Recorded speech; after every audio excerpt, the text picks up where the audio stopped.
We're going to go through a few different plank variations now you can do with a battle rope. You can have a play with this. There's many variations that you can do. There's 4 main ones I like to do with the battle rope. And when you're doing plank waves with a battle rope, it adds a whole different dimension to your normal plank. So normal plank is very kind of stationary, okay, by adding that dynamic movement to the plank as well, it makes it a whole lot more challenging.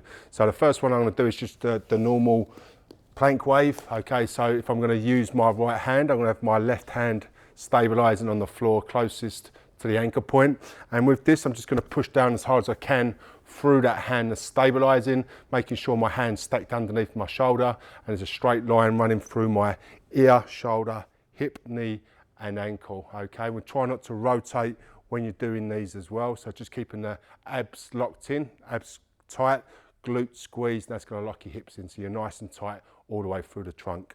Okay, so when we're setting up in a push-up position, hands stacked underneath the shoulders, okay, and straight line between the crown and the coccyx. So I'm not looking down, not looking up, okay, everything's stacked over itself. And then from there, we're going to grab onto the rope. I'm going to create our waves going this way. Again, adding that dynamic element to the plank, which is a stationary movement, make it a whole lot more challenging.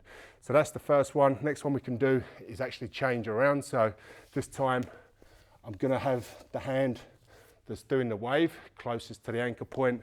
So from here, I'm going to go from the other side. I find this a little bit more awkward because I do find I need to kind of open up a little bit just to be able to perform the movement, but try keep those hips stacked and stationary if you can. Try not to open up as little as possible. But I do find that one a little bit more challenging.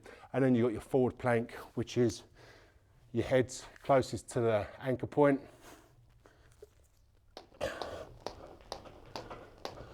And then the last one is your side plank. So you're holding that side plank position and then you're doing your wave in your side plank position. So this just adds a little bit more variety to your normal plank exercises. With plank waves as well, because you are lower to the floor as well, like we mentioned in previous videos, you are going to generate more force to get that wave going all the way through to the anchor point. So you might just need to choke up on the rope as well.